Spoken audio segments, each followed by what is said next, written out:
welcome to the third season of the Steps to Happiness show on Soulivity TV. I'm your host, Teresa Greco. For those of you that have been following the show, welcome back. It's great to have you with me once again. For those of you that are new to the show, let me tell you a little bit about me and what you can expect from this season of the show. I'm a certified happiness life coach, a 3-time best-selling author, and the editor and senior writer at 2 Canadian magazines from Toronto, Ontario, Canada. I'm a Reiki master, public speaker, educator of over 20 years, and an educational technologies consultant. I'm also the founder of a personal development company that mentors others about achieving their own personal happiness and fulfillment. I believe the core of who we are, our essential nature, is love, peace, and happiness. I believe we already are happy, but the world leads us away from who we really are and causes us to feel worry, doubt, fear, frustration, angry, and all the unpleasant emotions we feel day to day. So it's important that we become familiar with the very simple practices and principles that can remove the blocks that are preventing us from feeling the love, peace, and happiness that is always there within us to feel. On my show is where we talk about the various steps you can take to arrive at your inner happiness. This season, each half-hour episode will feature one guest, and they will share with you the ways they are tapping into their happiness and how they are helping others to do the same. You'll hear from coaches, writers, motivational speakers, and those who are living their passion and purpose. We will explore the latest physical, mental, emotional, and spiritual well-being practices, and together we'll advise you on the actionable steps you can take towards a happier, more fulfilled, authentic life. So I hope you'll join me here each week on Soulivity TV as we talk about the ways we can nurture and connect with all aspects of ourselves to keep us aligned, centered, at peace, and happy. I'm going to take a short break, but I'm very excited for this first episode and for you to meet my first guest. I'll see you in a bit. Have you ever asked the question, if I was to be anything, what would I be? Regardless of money, regardless of status, beyond popularity and fame, living your passion, feeling your life has purpose. Soulivity is a space to nurture that which lives in all of us. A place where work can become play, and doing what we love creates the dreams of a lifetime.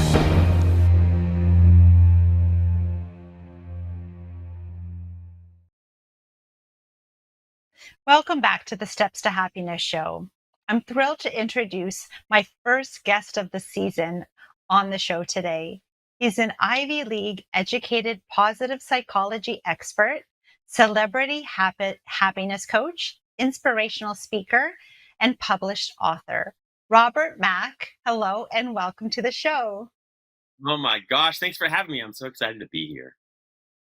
And it's such a privilege to be in the presence of another happiness expert. So that's why I was so excited that you could be a part of the show and be my first guest, actually.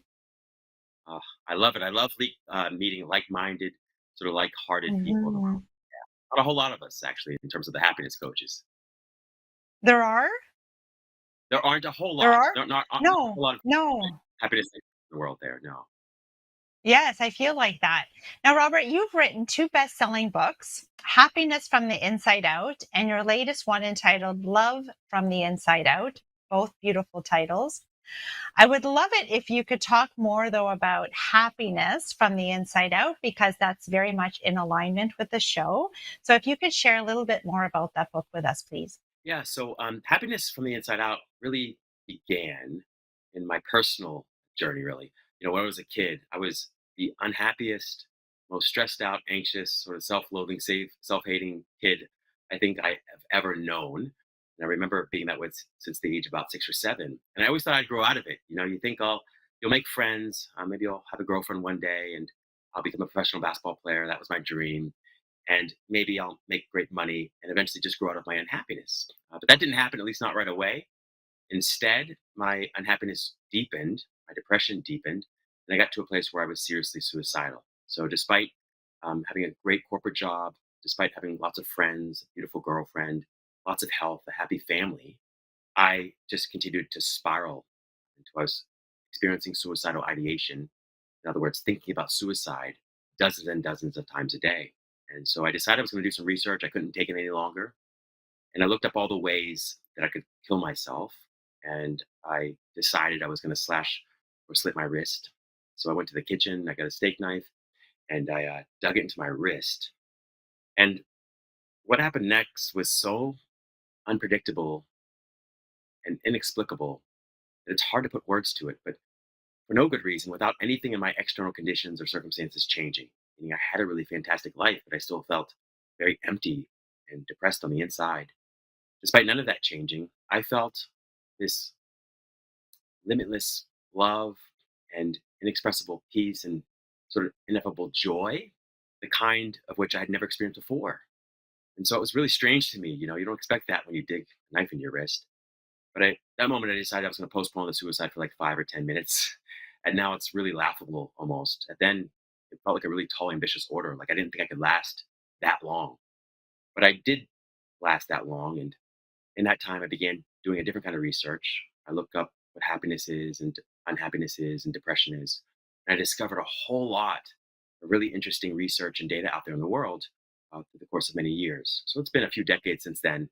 But all of that experience is sort of what began sort of as a journey in me discovering and looking for my own happiness. Eventually became the book Happiness from the Inside Out. Mhm. And in that, I hear, some of my own similarity, that on the outside, my life looked perfect as well. So fulfilling career, beautiful, healthy family, our own home, cars in the driveway, vacations a year, lots of beautiful material things. So if my life checked off all the boxes that society, family, culture, religion told me that I needed to have a happy life, how is it that I've arrived at this point in my life, which for me was approaching 40? That was that turning point from that in my life that caused me to take a step back and start to reevaluate and ask myself some important questions about the way that I was living, and if I was happy and feeling fulfilled in my life, and I wasn't, and and suffering in that for a long time, saying I don't understand and not feeling like I could talk to anybody about it. That's also so much about my message, is that many of us suffer in silence for a very long time, feeling like we don't want to be judged, feeling like nobody will understand, feeling like nobody will love us if we express how we're feeling. And I felt like that too. I didn't tell anybody for a very long time how I was feeling, because I didn't want to be judged. I didn't want to say, Teresa, what are you talking about? You have like all of these things in your life. How could you possibly be unhappy? And so, and I heard some of that, similarity in your own life, that you were living on the outside a very beautiful life, but on the inside feeling brutally unhappy. You just nailed it. I mean, you read my mind. Also, you lost me at 40 because I think you need to check your birth certificate. It's impossible. Impossible. Yeah, that was the story for me too. I mean, precisely, that was precisely it. I did everything I thought I needed to do or should do to be happy. And mostly for me, that meant being successful relationships, successful job, successful financial conditions, successful friends. And I was as miserable as I'd ever been.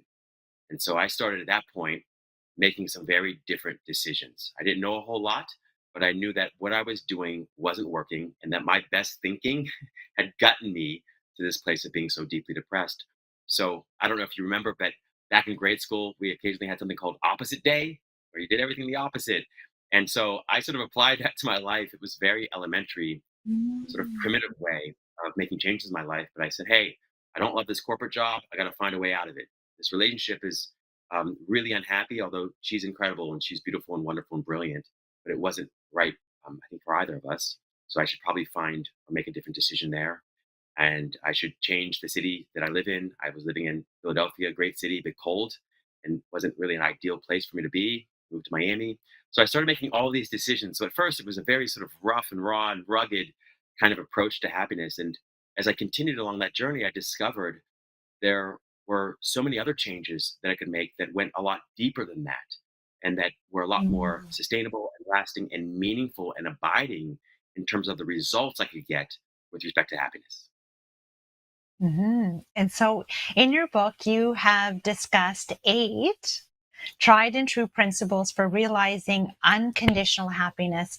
And I think that that's really important, especially in during, us coming out of the pandemic, that a lot of people felt that because they weren't able to go certain places and do certain things, and the things that, they thought made them happy, now I can't participate in that. So how can I be happy? Now, recognizing that happiness goes with you wherever you are, and that I was equally happy sitting on my back porch looking at what may have been could look like the boring backyard, but I actually discovered lots of beautiful miracles in my backyard, and a heaven on earth by really being more so in the moment and present to my life, instead of trying to maybe, a lot of us distracting ourselves with thinking that we have to go to fancy locations and spending lots of money to, dine at certain restaurants, or flying, to certain, whatever those distractions might be, that they are just that, and that recognizing that we don't need those things in order to tap into the happiness that we really are on the inside. And so I would love if we could talk about what some of these principles are, so that people can understand that happiness is not found on the outside, but it's actually deeper, as you said. Preach that all day long. I mean, you're absolutely right about that.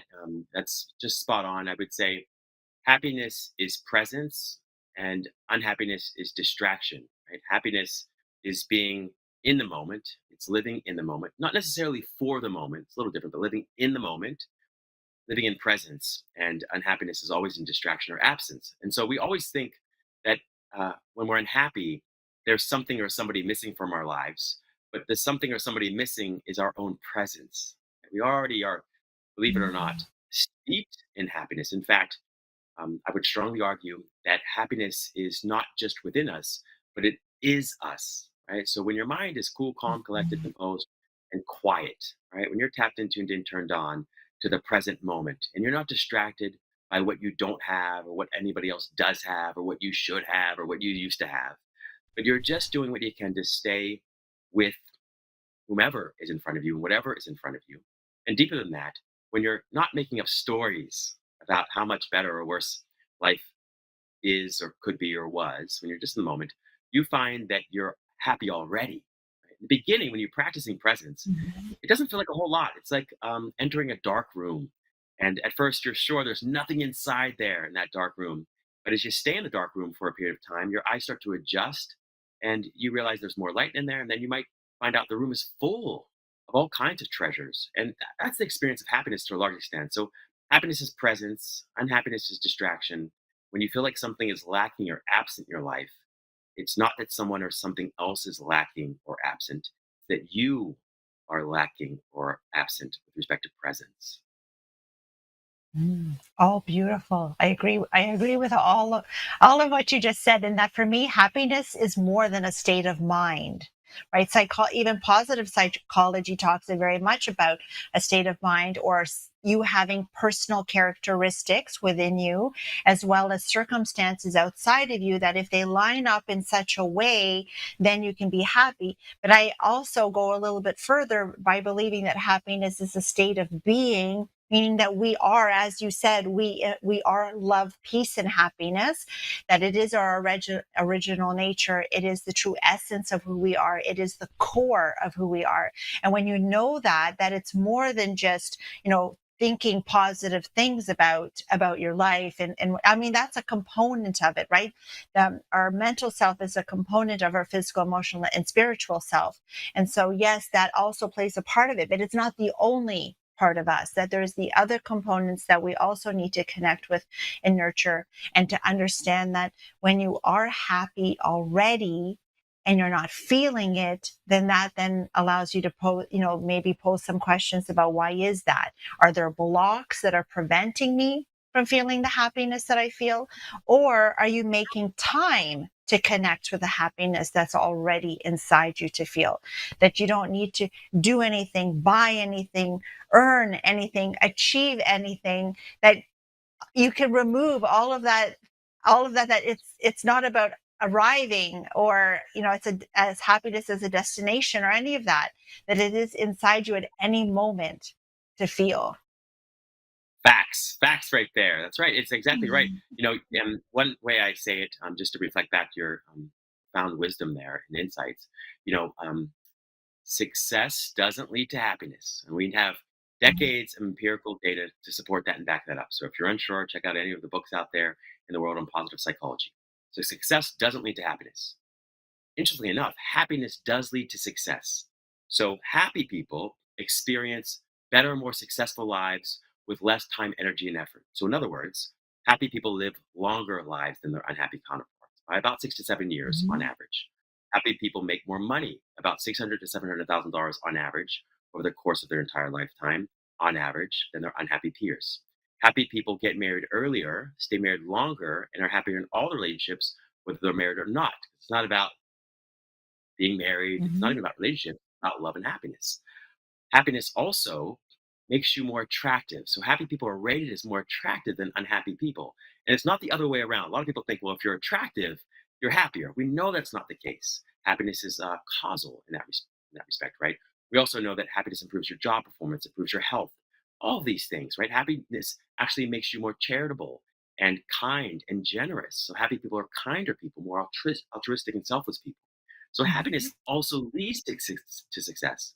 But there's a third part to this, the one that you're getting at too, which is that happiness is the greatest success, meaning it's the reason that we want Mhm. success. All success ever aims for is simply happiness. And so if you have Mhm. happiness, you have the true prize and the cake already, and everything else is a consolation prize or icing on that cake, right? So in other words, you got to find a way to get happy without everything and everybody you want. And then you're happy, which is the point of it all. But then when you're happy, you get everything and everybody else that you want with all the time, energy, and effort that you're accustomed to, right? But you're also, spot on when you say, look, initially in our happiness journey, it starts as like happiness is what you do or what you have. Okay, that's fair. It's low hanging fruit in the beginning, and you want to clean that up if you can.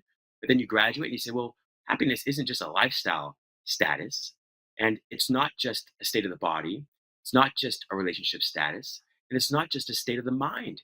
That you can find yourself thinking the most positive thoughts, which of course are better than negative thoughts, but still be anxious or unhappy or upset or Mhm. overwhelmed.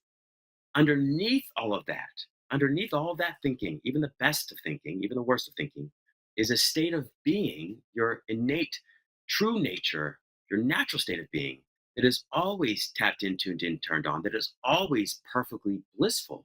In fact, it's bliss itself. And so, if you can get those thoughts and those crazy stories out of the way, you'll quickly begin to Mhm. discover that you're rich already. You're steeped in wealth and success already, the greatest kind, the kind that not only feels great, but also leads to other more traditional forms of wealth and success Mhm. and riches. Mhm. Yes, yes, that we must go within before we can go without. So that our external environment is just always a mirror of our internal one. So when we get everything, like our ducks in a row on the inside, that it's like literally miraculously, all of a sudden the ducks on the outside that look like everything was chaotic and I don't know, like how are we going to get it all under control? All of a sudden it's like, what? how come you're all in alignment like this? And that was just Yes. because you went inside first, got into an alignment with who you really are, got grounded and centered. And then all of a sudden, it is like miraculously, everything seems to fall into place on the outside. Beautifully stated. I mean, really eloquent. And you're right. And there's so many ways to say what you just said. I just love the twist and the beautiful finesse you put on that because it's true. You want to go within before you go without. Also, if you don't go within, you'll find yourself going without, right? But Mm. then the other piece, right? Nice, Yes. nice play, Yes. nice play Yes. there. Yes. Yes. And then there's one more twist, at least, on that, which is, if you go within, you don't have to worry about going without. And by that, I mean, when Mm. you go inside, you don't have to worry about going outside. But also, when you go inside, you don't have to worry about going or having or experiencing lack or absence in the way that you used to. And it doesn't mean you won't have periods of time when you feel like you're in lack or that you're in somehow, missing something in your life. But you can always return to this touchstone of who and what you truly are that is perfect peace and find within that perfect peace everything else you're looking for. And there is something about the universe that just, needing nothing attracts everything. And so when you discover that everything you're looking for is really Mhm. inside, everything else seems to Yes. arrive in divine timing. Yes, yes. If only we people would remind themselves of that everything that we're searching for outside of ourselves already exists within us. And that for me, I needed to connect with the love, peace, and happiness within myself. But also when I began to first love myself, but that then led me to honoring and respecting myself in other areas of my life that then, as I said, kind of got all my ducks in a row on the outside. But it all started with self-love. And so that's interesting. I mean, it is interesting, but also not, in the sense that your second book is entitled that, right? That I believe that self-love is the key to everything, the key to our happiness, absolutely. But again, because it's a part of our essential nature, our original nature, that we are love, peace, and happiness, and that they all kind of go together. And I've heard you, talk already, referring to peace. But what about the love? What about the love piece? What about the love, Therese? What about the love? I love that question. You're absolutely right. I think of love as your happiness shared. So, like a rain cloud, when you're full of so much joy and peace and self-love that you can't contain it. You just selfishly filled yourself up with so much peace, love, and happiness and self-love, or notice that you're already full of so much peace, self-love, and happiness.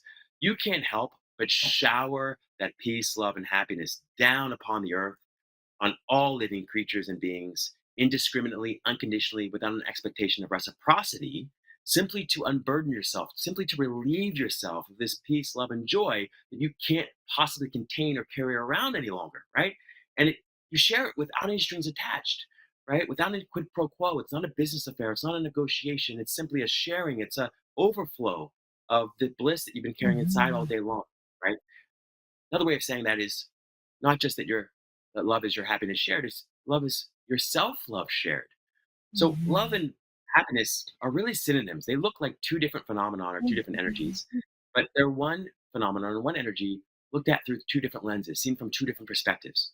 When you're really happy and you're all by yourself, we might call it self-love or we might call it happiness. Mhm. When you're happy, not just in your aloneness, but in your togetherness, we call that love, or I call that love. So love is your self-love shared. And you're right, there's really just one kind of love, although we talk about it in different ways.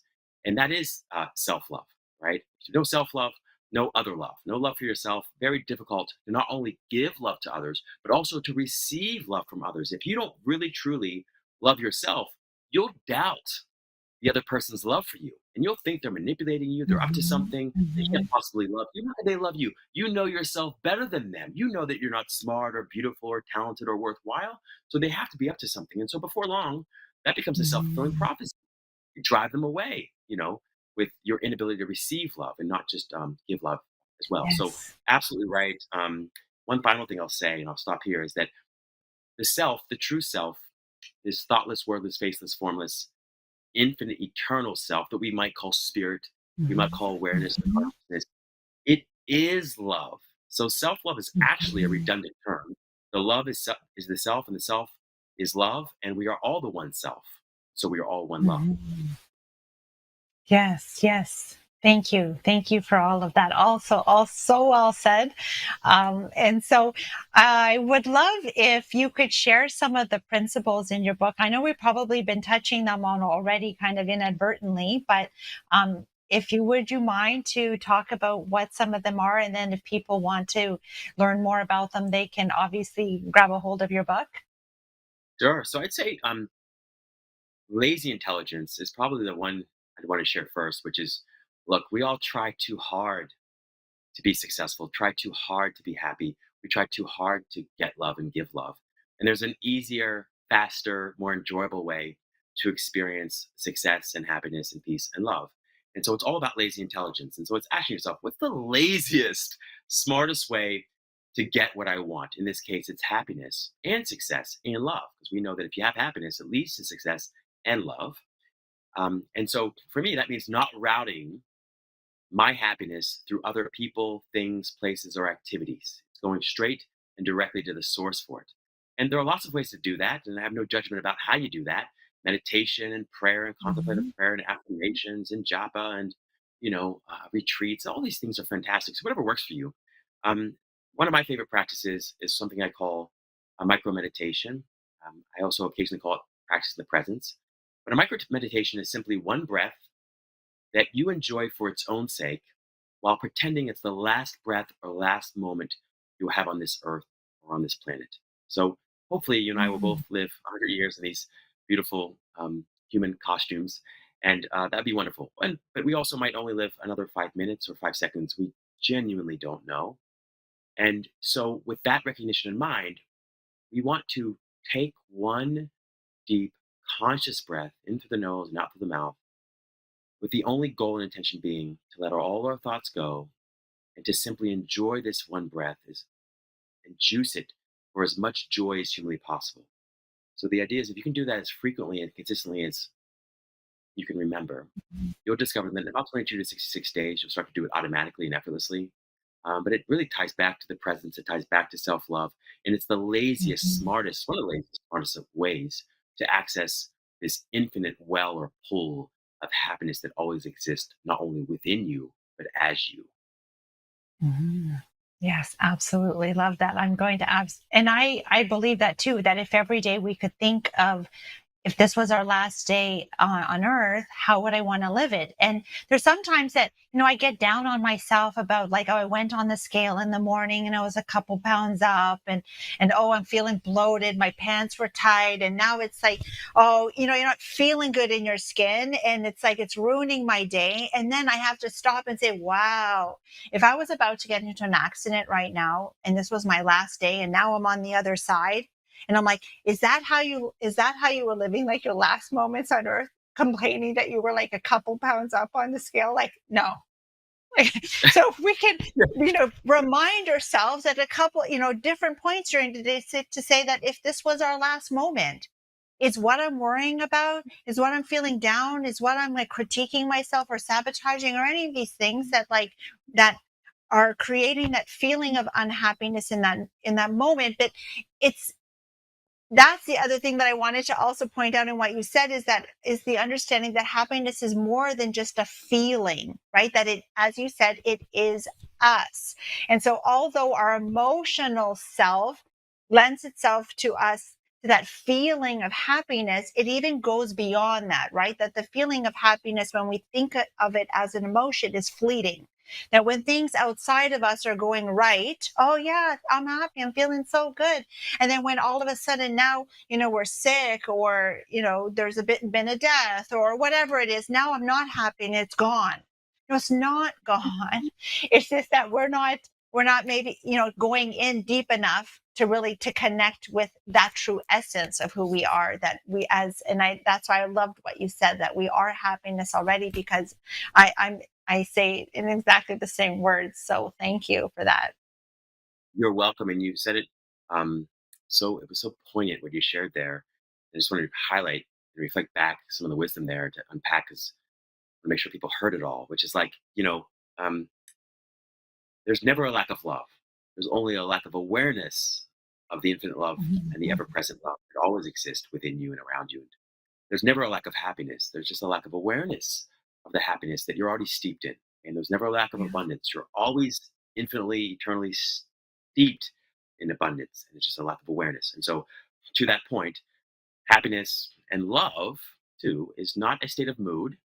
You're right. It's again a state of Mhm. being. So that even within, above, beyond, below, between, even your unhappiest or seemingly unlovable moments, you are steeped in the peace, happiness, and love that you're essentially chasing or pursuing or looking for in something else, including a few fewer pounds.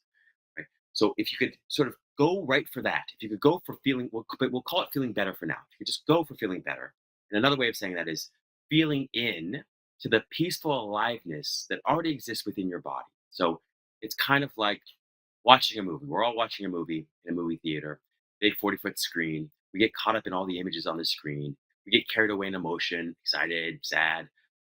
The reality of the movie is not the screen and the or not the images across the screen, but the screen itself. So behind this movie, the screen behind it is sort of unconditional in its all loving, embracing nature, right? And it's unshakable and immovable in its peace. And it's an alive kind of peace. Well, that screen is within you. Screen essentially is you. And so at any point in time, underneath, beyond, between, above and below, even your depression, even your stress and anxiety, even your self loathing and self hating is perfect self love, perfect peace, and perfect happiness. It doesn't always feel like that. It doesn't always feel like that. And so that's the temptation is don't think that it's not there just because you don't feel it. But the more time you spend Mhm. being aware of your true self, which is thoughtless and wordless, it's just awareness itself, the more you'll find that the dimmer switch on that infinite peace, love, and joy seems to be turned up higher and higher and higher until you do feel it more consistently and palpably and viscerally in your day to day life. So, no question about it. Mhm. But don't think that Mhm. it's mostly or only a mood because you will quickly find yourself confused and chasing the wrong. Mhm. Yes, the awareness of the truth of who we are at any moment is so important to remind ourselves of that. So that little micro meditation moment can remind us if there is I know, and now we're running out of time, but I could talk to you about this for forever. Is there something another like little strategy that can also bring us back to ourselves at any moment as well? Yeah, so I'm going to share something for those folks because I remember in my journey, different things resonate with different people, and I'm a firm believer in telling better feeling stories based in truth. So sometimes going to this place of perfect peace where there are no thoughts and words for the joy of it alone can feel like a really difficult and tall task. Instead, what's also useful in either conjunction or instead of practice of the presence or micro meditation is just telling a better feeling story based in truth about everything and everybody in your life, starting with yourself. So instead of betting thoughts and conversations with yourself and others based only on whether or not it's true, it's a trap. Lots of things are true, but focusing on it won't make you feel better and it won't make you do better. If instead you can vet thoughts and conversations with yourself and with others based on whether it was true and supportive and constructive to you feeling what you want to feel or achieving what you want to achieve, that would also get you there. So, in other words, let's say it's raining outside. Now, one story is that it's a bad day. That's a story that's not very supportive or constructive or helpful. There's another story which is, gosh, I love the sunshine so much and I love rainbows so much. And these days when it rains can be tough. And they remind me how much I appreciate the sunny, beautiful, clear sky days. I love that so much. And I'm looking forward to those days so much. So it's still a truthful, accurate, honest story, but it's a better feeling, more supportive, more constructive story that helps you not only feel better, but in feeling better, it will help you do better. Because we know when you feel better, life goes better. You're a more creative thinker and problem solver. You attract situations and people and opportunities that you otherwise wouldn't. And so this is the magic and the miracle of happiness from the inside out and love from the inside out. Yes. And just to tag on to that, which I'm sure is also one of your principles, is the gratitude. in all of that, right? To say, but that like yesterday it was raining here as I was walking into the gym, and my first was like, oh no, my hair. But then I was like, oh, but I love it. Those moments that I've been in the rain, and I love the smell in the air right now. And then it's like, who cares about my hair is going to be? I'm like, oh, I actually love the feeling of the little sprinkles of the raindrops on my skin. And I'm like, And then it was just like the whole thing at first was like, oh no. But then it was like, oh no, like this is actually great. And then as you said, I was like, I know. And I'm so lucky that we have these days of rain here, but then it doesn't rain all the time here, that we have, this beautiful mix of sunshine and rain. And like I was, recently in Italy, and they get no rain there. And in turn, and in California too, right? There's those times that you don't get no, and then there's fires all the time, and I'm like, oh no, like this rain is actually fine, and we're so blessed to have this rain. So it's like so weird that if you start to just stop and change your point of view, change your perspective, coming to a place of gratitude and understanding that there is a blessing in everything, but we have to look for it and be more conscious of it. And it changes our mood immediately. It does. I mean, gratitude makes you a magnet for miracles of all kinds, both Mhm, subjective on the mhm, inside and objective on the outside. Okay. Um, the challenge that most of us have, and I know I had this challenge because everything I'm talking about today, I was a poster boy for the opposite of, right? I was a person who wasn't grateful or tried very mhm, hard to be grateful, but struggled. So a couple things I'll say, um, first and foremost, it doesn't matter how valid you are in feeling what you're feeling. There's nothing wrong with you feeling the way you feel. It's unhappy, it's stressed, anxious. In fact, that's the first step, is acknowledging it and accepting that's where you are. Nothing wrong with that. No shame in that. Um, and mhm, you can be as valid in feeling what you feel as anyone else is. But to continue to feed those feelings by not being mhm, grateful, by mhm, focusing on the worst of things or the worst within yourself, will not only make you feel worse, it will make you do worse. Okay, so it doesn't matter how valid you are, you're still messing up your future and your present by focusing on mhm, what's not going well in your life or within yourself. Okay? That's very important. The second thing is with gratitude, to your point, start with a low hanging fruit. I remember in the beginning, I was keeping a gratitude journal and I was driving myself nuts. I was trying to be grateful for these big things that I just couldn't be grateful for. It's like I should be grateful for running water and clean air and mhm. clean water and a refrigerator, all these things I couldn't.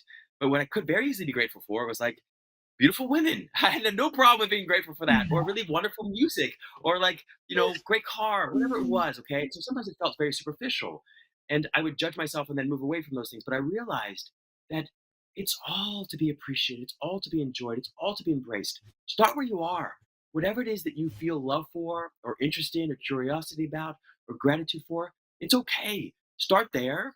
And then in time, I promise, you'll begin to experience this snowball effect and it will build momentum. And then before long, everywhere you look, you'll find something you love, and that's a huge key mhm, with the self love part mhm. too.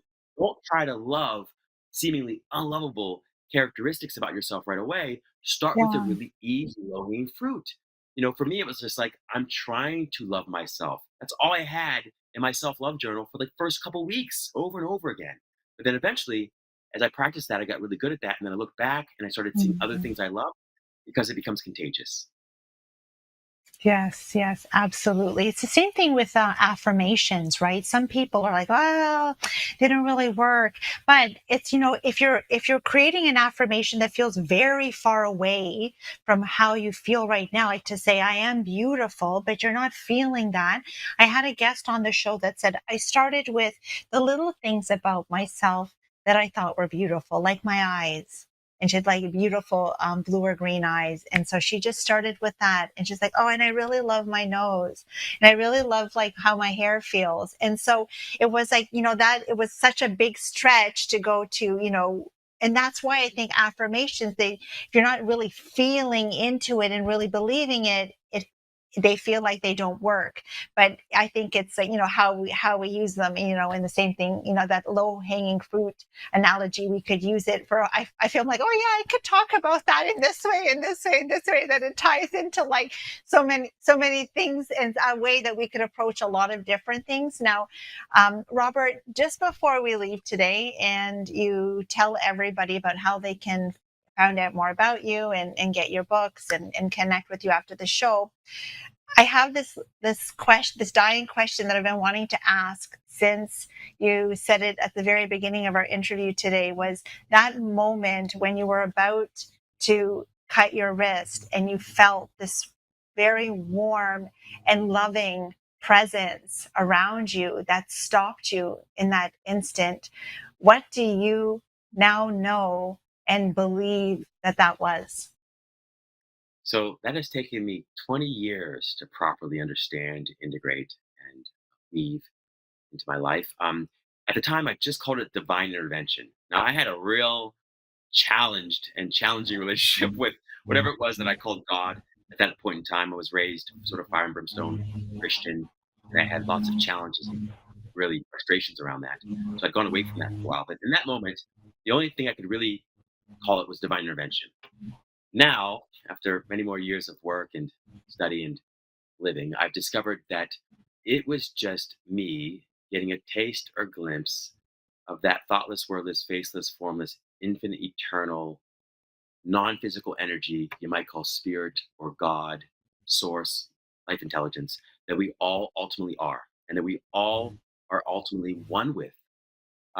It was like finally, for once in my day in my life, the clouds parted, lightning struck, and the space that opened up was the presence of God or life or love or happiness, which are all really synonyms, right?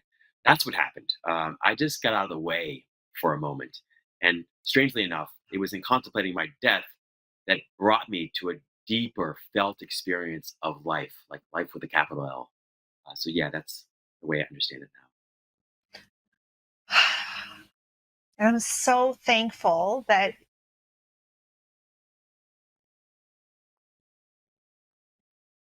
you were able to experience that in that moment, that it was, as you said so beautifully, this part of who and what you really are, and that we're all connected to. And that I'm so grateful that you were able to feel that Right? in that So, moment, because the true essence of who we are, the infinite and eternal part of us that is in this physical shell, that is going through all of these trials and tribulations, that makes life on earth feel like it's so hard, especially now when earth feels like it's really at this terrible time of crisis right now, is that you were able, amazingly enough, you were able to feel that part of yourself in that moment that allowed you to pull yourself out, like mentally out of that space. So thank you so much for sharing that. And it's like this entire interview, I'm like, I need to know, what do you feel? And I felt, I know the same thing as you did, but I'm like, I was waiting for you to say it. And I'm so thankful that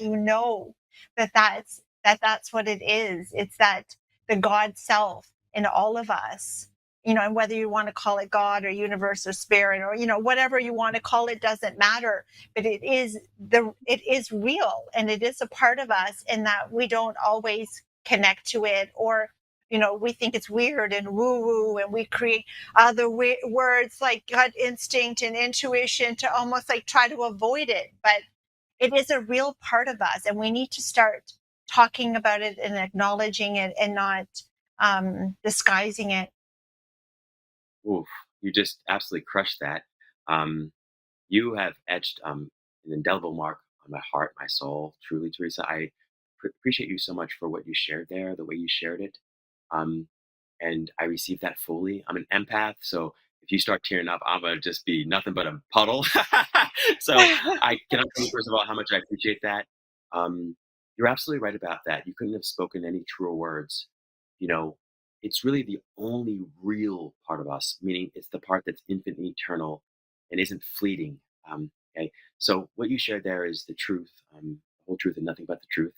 And the more time we practice feeling into that, the more we come to see and feel it as the truth.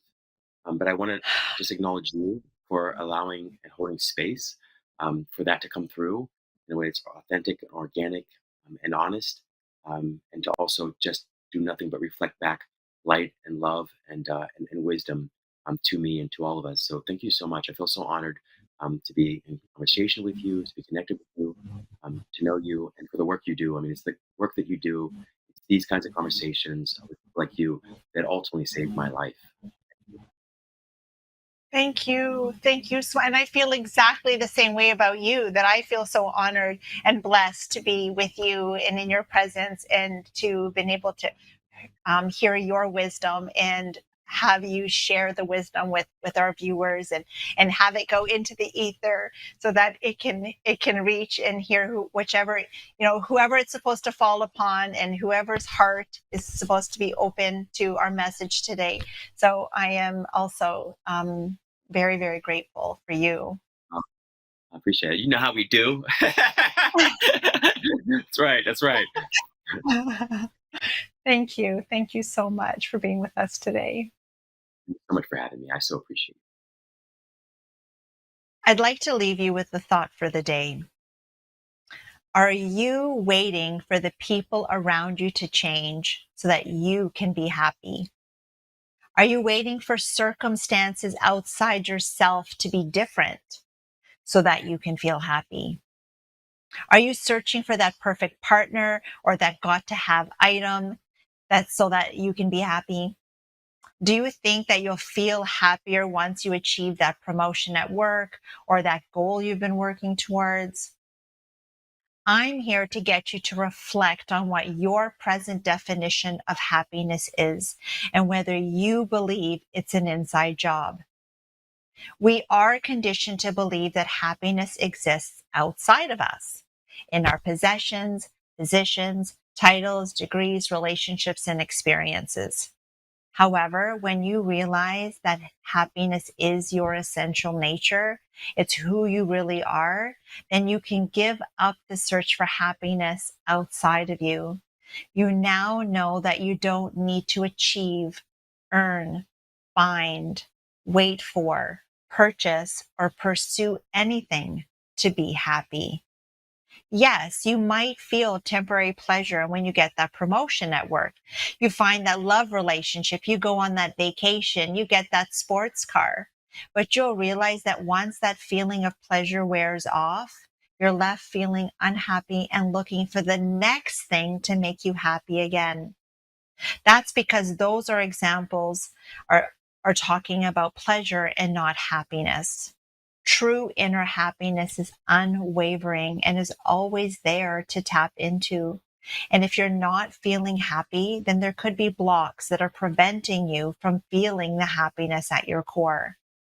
With my guests, we will look at the blocks while also emphasizing the importance of making time to connect with the happiness within you.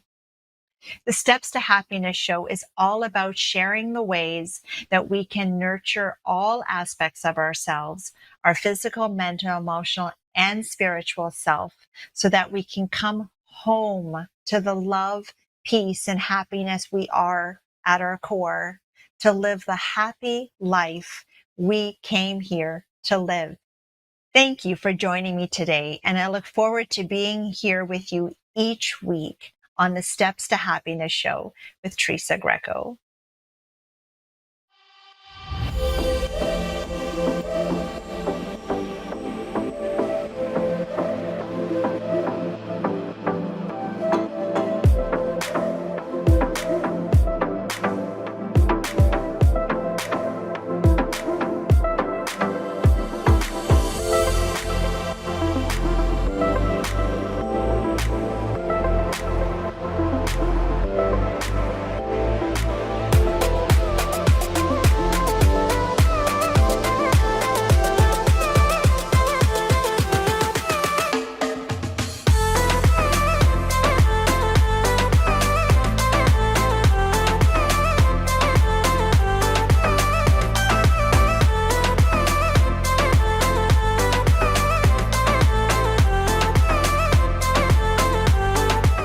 connect with Teresa Greco after the show for coaching, workshops, and speaking engagements, you can visit her website at teresagreco.ca or by email at stepstotruehappiness@gmail.com or follow her on Instagram at Teresa Greco_steps to happiness or on Facebook at Steps to True Happiness with Teresa Greco.